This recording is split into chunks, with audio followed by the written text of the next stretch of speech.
Mike's Daily Podcast. Episode 1209. Hi, it's Mike Matthews broadcasting from Cafe Anyway here on the 1209 episode here in Podcastro Valley Mont at the Cafe Anyway here at the last place on earth. I think I just about covered it. Today we hear from Benita, the Mike's Daily Podcast, Disgruntled Fiddle Player, and the Brewmaster. You can remove your mask now. Mike's Daily Podcast. But don't we seem to always wear a mask in life? When people see us, they see us. It's like a knife going through us, through our souls. It's true, I'm getting metaphysical, and that's something I didn't mean to do this early on in today's podcast. Mike's Daily Podcast. That's the name of it.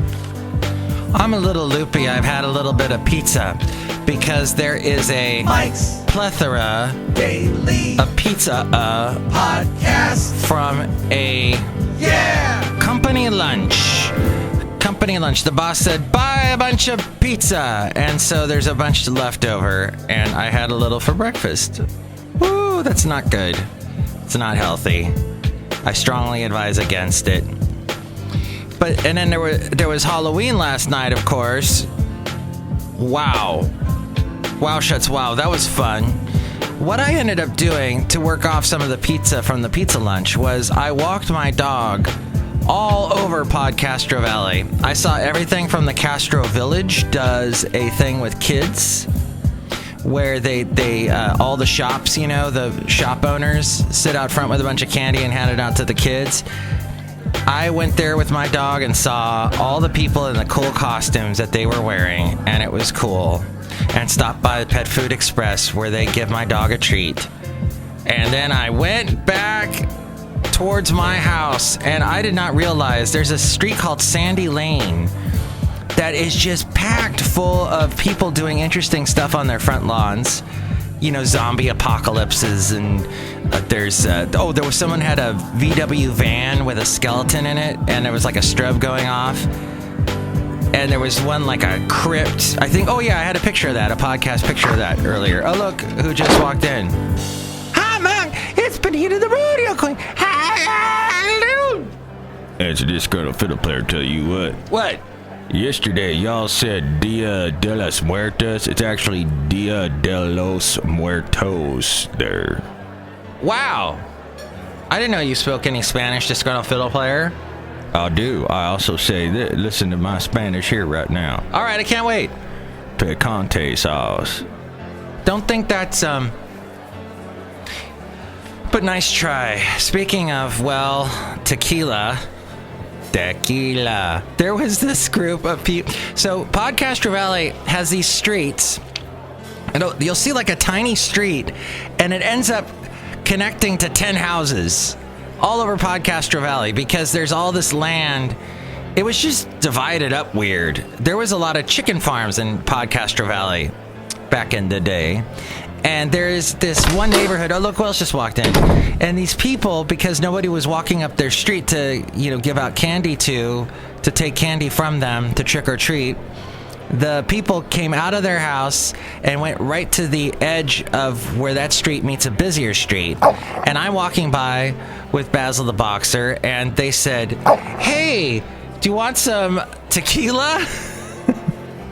It's what we give to the adults. Of course, we give candy to the kids. Candy. So I had a little shot of tequila. It was nice. Tequila in Podcastro Valley. What a fun evening. Oh, somebody else walked in. Hi, Mike. I make the root beer. I'm the brewmaster. Oh, boy. Have some of my delicious tequila root beer. Oh, boy. Oh. I don't want to do that right now because I'm already coming over a coma from the pizza that I had, and I don't think I'll be able to proceed with the rest of this podcast. Just drink it. All right. Oh. Wow. And what's cool is the alcohol in there kills all the bacteria you usually put in your root beer. I know. Well, that was my Halloween. It was a lot of fun, and I hope you had fun with yours. I was so glad, though, that my street was really quiet. One of my neighbors, Carol, who sometimes listens to the show, she was saying, hey, nobody came down the street. It was completely empty.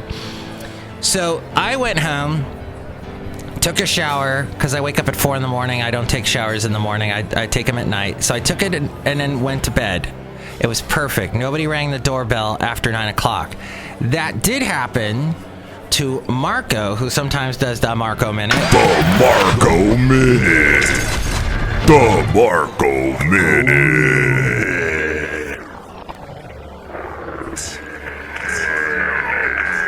He also gets up super, super early, so he's trying to get to sleep like at 9, and somebody rang his doorbell and said trick or treat at 9 o'clock. No, that is wrong, parents. Oh, and these were kids with parents.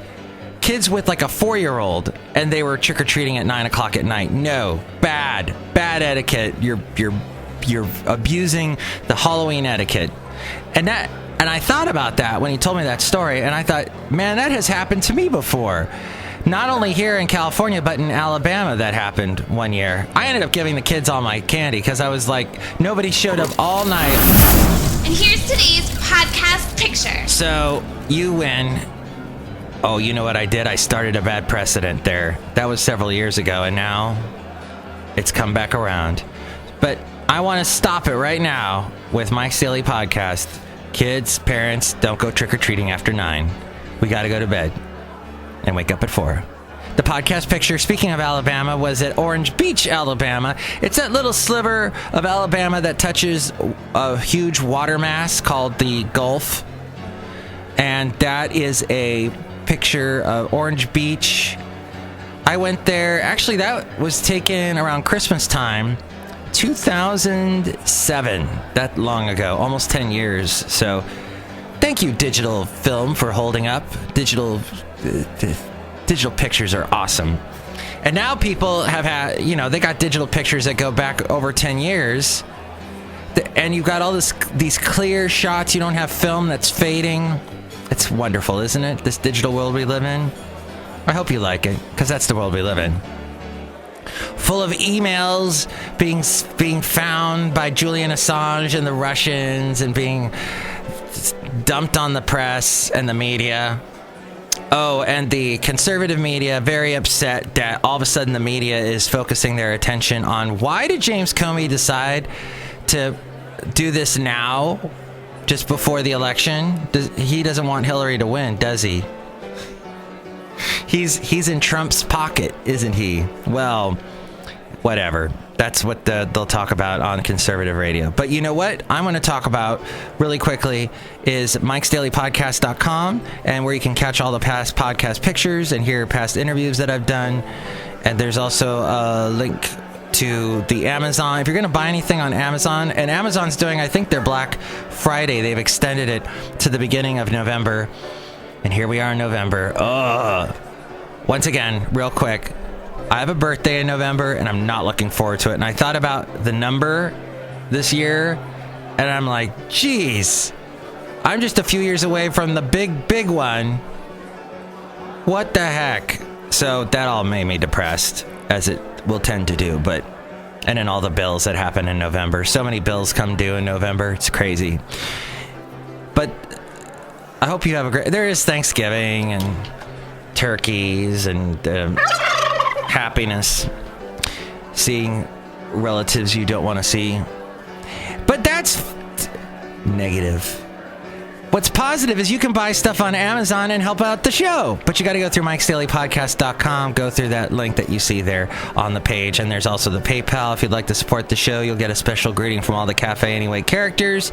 There's also the wonderful links to all the places you can catch this show, and you can comment on this show at different places on social media. Find all those links at mikesdailypodcast.com. And now the segment that we like to call News Random. News Random. So we've been hearing so much about emails that Hillary may or may not have deleted. By the way, Stephen Baldwin is not impressed by his brother Alex's impersonation of Donald Trump, which is fantastic. But Stephen Baldwin is a born-again Christian and apparently doesn't approve of anything that would support a candidate that's against God by making fun of Trump being pro-Hillary. You know, he has done a lot of what would be called faith-based movies and TV shows. Even though back in the day, didn't he do that movie where he seduces a lesbian or something? There was like was it Three of Hearts? Stephen Baldwin. What an interesting individual. Over the course of decades, though, Donald Trump's companies have systematically destroyed or hidden thousands of emails, digital records, and paper documents demanded in official proceedings, often in defiance of court orders. This, according to Newsweek. It used to be a magazine. Now it's just online. These tactics, exposed by a Newsweek review of thousands of pages of court filings, judicial orders, and affidavits from an array of court cases, have enraged judges, prosecutors, opposing lawyers, and the many ordinary citizens entangled in litigation with Donald Trump. In each instance, Donald and entities he controlled also erected numerous hurdles that made lawsuits drag on for years, forcing courtroom opponents to spend huge sums of money in legal fees as they struggled, sometimes in vain, to obtain records. I love people like that. Oh, aren't they wonderful? People like that, and the people that run the Scientologists and all that. Love the litigation. This behavior is of particular import given Trump's frequent condemnations of Hillary Clinton for having deleted more than 30,000 emails from a server she used during her time as Secretary of State. While Clinton and her lawyers have said all those emails were personal, Trump has suggested repeatedly on the campaign trail that they were government documents Clinton was trying to hide, and that destroying them constituted a crime. The allegation, which the FBI concludes was not supported by any evidence, is a crowd pleaser for Donald Trump. He uses it all the time. Because you'd be in jail. And he says stuff like that at his rallies, and he's greeted by supporters where they are chanting, "Lock her up." Trump's use of deception and untruthful affidavits, as well as the hiding or improper destruction of documents, dates back to at least 1973, when the Republican nominee, his father, and their real estate company battled the federal government over civil charges that they refused to rent apartments to African Americans. The Trump strategy was simple: deny, impede, and delay while destroying documents the court had ordered them to hand over. Shortly after the government filed its case in October, Trump attacked. He falsely declared to reporters that the feds had no evidence he and his father discriminated against minorities, but instead were attempting to force them to lease to welfare recipients who couldn't pay their rent. The family's attempts to slow down the federal case were at times nonsensical. Trump submitted an affidavit contending that the government had engaged in some unspecified wrongdoing by releasing statements to the press on the day it brought the case without first having any, quote, formal communications with him. He contended that he learned of the complaint only while listening to his car radio that morning. But Trump's sworn statement was a lie. Court records show that the government had filed its complaint at 10 a.m. and phoned him almost immediately afterward. The government later notified the media with a press release. Prosecutors responded to Trump's affidavit by showing he had fudged his claim by using the term formal communication.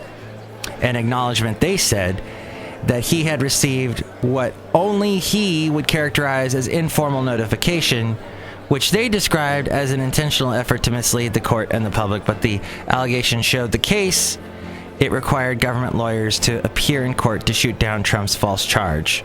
And then he had more delaying tactics.